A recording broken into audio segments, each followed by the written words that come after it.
নমস্কার বন্ধুরা, জয় এডুকেশন তোমাদেরকে সকলকে স্বাগত। তোমরা দেখছো জয় এডুকেশন ইউটিউব চ্যানেল। আজকে আমি তোমাদের একটি ভীষণ গুরুত্বপূর্ণ হতে চলেছে এই ভিডিওটি।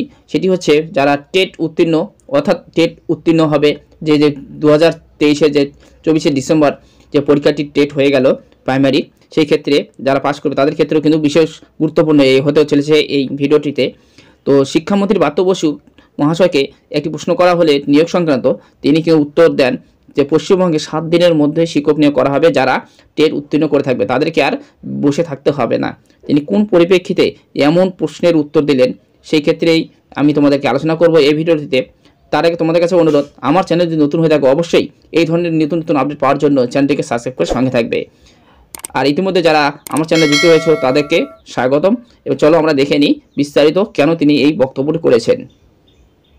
পশ্চিমবঙ্গের সকল টেট পাস পরীক্ষার্থীদের সুখবর দিলেন শিক্ষামন্ত্রী ব্রাত্য বসু। শিক্ষক নিয়োগের পরীক্ষা হয়ে চলেছে, কিন্তু কোনো নিয়োগ হচ্ছে না। এই নিয়ে যথেষ্ট হতাশায় পরীক্ষার্থীরা। কবে এই নিয়োগ হবে সেই নিয়ে এবার সদুত্তর দিলেন শিক্ষামন্ত্রী ব্রাত্য বসু মহাশয়। শিক্ষক নিয়োগের দাবি জানিয়ে বৃহস্পতিবার কলকাতার রাজপথে বিক্ষোভ করেন উচ্চ প্রাথমিকের নিয়োগ পরীক্ষায় উত্তীর্ণ প্রার্থীরা। তারা সরাসরি প্রশ্ন করেন শিক্ষামন্ত্রীর কাছে। সেই প্রশ্নের উত্তর দিয়ে তিনি বলেন, মাত্র 7 দিনের মধ্যে শিক্ষক নিয়োগে ছাড়পত্র মিলবে রাজ্যে, আর তারপরেই নিয়োগ সম্পূর্ণ করা হবে সমস্ত উত্তীর্ণ পরীক্ষার্থীদের। শিক্ষামন্ত্রীর মুখে এই ঘোষণা শুনে হতভম্ব হয়ে গিয়েছিলেন পরীক্ষার্থীরা, কিন্তু সকলকে আশ্বাস দিয়ে তিনি জানান এই কথাই সত্য। ঠিক কি বললেন ব্রাত্য, দেখে নিন। গত 10 বছর ধরে রাজ্যে হওয়া সমস্ত শিক্ষক নিয়োগ যে পরীক্ষাগুলিতে ঘটেছে বহু দুর্নীতি। প্রাথমিক থেকে শুরু করে উচ্চ প্রাথমিক এবং উচ্চ মাধ্যমিক সকল স্তরেই পরীক্ষার্থীরা এর সম্মুখীন হয়েছেন। এই নিয়ে কোর্টে পাহাড় প্রমাণ কেস জমে রয়েছে এখনও। যতদিন না সেই সব কেস মিটছে ততদিন আদালতের নির্দেশে সকল নিয়োগ প্রক্রিয়া স্থগিত রাখতে বলা হয়েছে। কিন্তু সেই নিয়েই অসন্তোষ দেখা দিচ্ছে পরীক্ষার্থীদের মনে।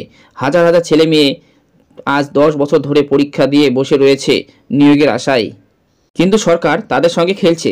তাই প্রতিবাদ জানিয়ে বারবার বিক্ষোভে সামিল হচ্ছেন তারা। বস্তুত স্কুল সার্ভিস কমিশনের মাধ্যমে পশ্চিমবঙ্গে 2017 সালের যে উচ্চ প্রাথমিক নিয়োগের পরীক্ষা হয়েছিল তা নিয়ে কলকাতা হাইকোর্টে কেস চলছিল। অবশেষে সেই মামলা মিটে 2023 এর আগস্ট মাসে তার চূড়ান্ত মেধা তালিকা প্রকাশিত হয়। আর তারপরে শুরু হয় নিয়োগের জন্য কাউন্সেলিং প্রক্রিয়া। প্রথম দফার কাউন্সেলিং শেষ হয়েছে প্রায় 1 মাস আগেই। তবু দ্বিতীয় কাউন্সিলে কিন্তু এখনও কোনো ধরনের সদিচ্ছা দেখা যাচ্ছে না আমাদের পর্ষদের তরফ থেকে। এদিকে পরীক্ষা পাশ করে বসে আছেন এখনও অনেক পরীক্ষার্থী। প্রথম দফার পর স্কুল সার্ভিস কমিশন বলেছিল অতি শীঘ্রই দ্বিতীয় কাউন্সিলিং শুরু করা হবে, কিন্তু তা হলো কখন সেটি হবে এই প্রশ্ন যখন চাকরি প্রার্থীদের মধ্যে, তাদের প্রশ্নের জবাবেই এবার মুখ খুললেন শিক্ষামন্ত্রী। বৃহস্পতিবার পরীক্ষার্থীদের বিক্ষোভের পর বাংলা একাডেমিতে একটি প্রেস কনফারেন্স করে শিক্ষামন্ত্রী বক্তব্য করেন, এ নিয়ে আমাদের কিছুই করার নেই। পুরো বিষয়টি আদালতে আটকে গেছে। আদালত যতদিন না বলবে নতুন নিয়োগ শুরু করা যাবে না।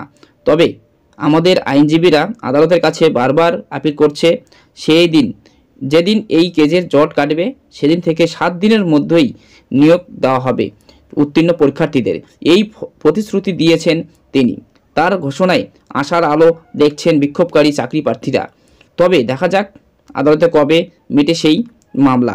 অর্থাৎ তাহলে বুঝতেই পারছো যে নিয়োগ সংক্রান্ত জটিলতার কারণেই কিন্তু আমাদের কোনো জটিল কারণেই আমাদের কোনো জট কাটছে না, এবং নিয়োগ সংক্রান্ত কোনো যদি মামলা জট কেটে যায় তাহলে শিক্ষামন্ত্রী যে প্রতিশ্রুতি দিয়েছেন 7 দিনের মধ্যেই কিন্তু নিয়োগ তিনি সম্পূর্ণ করবেন।